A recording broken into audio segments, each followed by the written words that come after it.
যে কখনো আমাদের 100 দিনের কাজের অর্থ বন্ধ করে দেয়া, কখনো আবাস যোজনার অর্থ বন্ধ করে দেয়া, আমাদের যে জিএসটি ডিভ্যালুয়েশন সেই টাকাকে বন্ধ করে দেয়া। ব্রিগেড সমাবেশকে কেন্দ্র করে জনগর্জন সভার আয়োজন করল তৃণমূল কংগ্রেস।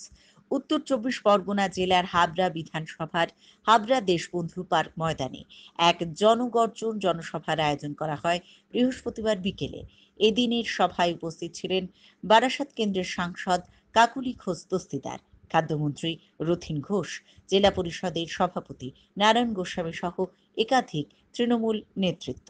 এদিনের সভা থেকে কর্মীদের উজ্জীবিত করতে দেখা যায় তৃণমূল নেতৃত্বদের। পাশাপাশি এদিন সাংবাদিকদের মুখোমুখি হয়ে তৃণমূল নেতৃত্বরা দাবি করেন সরকার সঠিকভাবে কাজ করছে, শেখ শাহজাহানকে গ্রেপ্তার করা হয়েছে এবং দল থেকে সাসপেন্ড করা হয়েছে।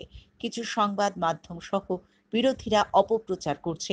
এছাড়াও একাধিক বিষয় তুলে ধরেন যেখানে কেন্দ্র থেকে বঞ্চিত করা হচ্ছে বাংলাকে, এমন দাবি করেছেন তৃণমূল নেতৃত্ব।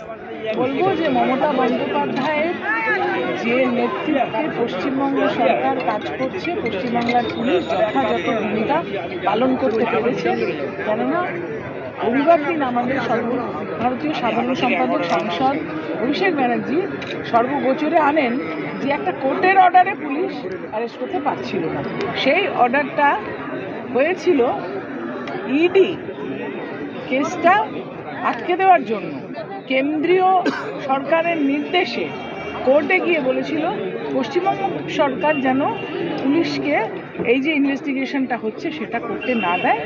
কোর্টের অর্ডারে তাই জন্য ইনভেস্টিগেশনটা বন্ধ ছিল। যে মুহূর্তে ইনভেস্টিগেশনটা খুলেছে সে মুহূর্তে পুলিশ কাজ করতে পেরেছে এবং পশ্চিমবাংলার পুলিশ হচ্ছে সর্বশ্রেষ্ঠ, তারা কাজ করেছে।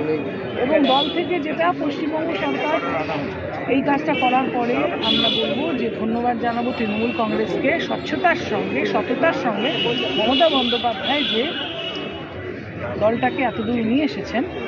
তিনি আবারও প্রমাণ করলেন তৃণমূল কংগ্রেস একটি সৎ এবং মানবদরদী দল, এখানে কোনো দুষ্কৃতির ঠাঁই নেই। বলবো যে এই যে 56 দিন আপনি বললেন যে পশ্চিমবঙ্গ পুলিশ কেন করতে পারেনি, এই 56 দিনের কোর্টের যে অর্ডারটা ছিল এটা ছিল পশ্চিমবঙ্গের যে পুলিশ তাদের বিরুদ্ধে, ইডির বিরুদ্ধে নয়।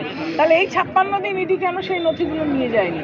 এই 56 দিন সিবিআই কেন তাদের ইনভেস্টিগেশন করে ওকে অ্যারেস্ট করতে পারেনি? কেননা তারা চাইছিল যে এই সমস্যাটা জিয়ে রেখে টেলিভিশনে রুজ পাউডার মেখে যে বসে তাকে দিয়ে বারবার বলিয়ে মানুষের যে মনটা সেইটা পাল্টে দিতে এবং কুৎসা করতে। এখন তারা মাথা চাপড়াচ্ছে যে কুৎসা করা বন্ধ হয়ে গেল। ইডি আর সিবিআই সম্পূর্ণ ব্যর্থ, তারা এতদিন কাজ করেনি। কিন্তু তারা নিজেরা ব্যর্থ না ভারতীয় জনতা পার্টির অঙ্গুলি হেলানে ব্যর্থ, সেটাই বড় প্রশ্ন। সন্দেশখালী শেখ শাহজাহান গ্রেপ্তার হওয়ার পর ওখানকার মহিলারা আবির মাখছে এবং মিষ্টি মুখ করছে, সেই ছবি উঠে আসছে, কি বলবেন? বলবো মিষ্টি সবাই খেতে পারে এবং 2-3জনকে সাজিয়ে ক্যামেরার সামনে আবির মাখিয়ে ফটো যে কেউ তুলতে পারে। এই অসভ্যতাগুলো কিছু মিডিয়ার বন্ধ করা উচিত। দিদি, বিজয়েন্দ্র সত্তার পরে এখনো মূল অভিযুক্ত অ্যারেস্ট হয়নি, অথচ অশোকনগর থানার ওসি বদল হলো। নিশ্চয়ই প্রশাসন মনে করেছে তাই জন্য বদল হয়েছে। আর ইনভেস্টিগেট করতে সময় লাগে। একটা জিনিস সূত্র ধরে পুলিশকে এগোতে সময় তো দিতে হবে, তার কাজ করতে তাকে ফ্রি হ্যান্ড দিতে হবে। সেজন্য পুলিশকে সেই তদন্ত করার জন্য সময় দেওয়া হচ্ছে। দিদি, সামনের লোকসভা নির্বাচন কতটা ক্ষতি হলো বিজয়েন্দ্র?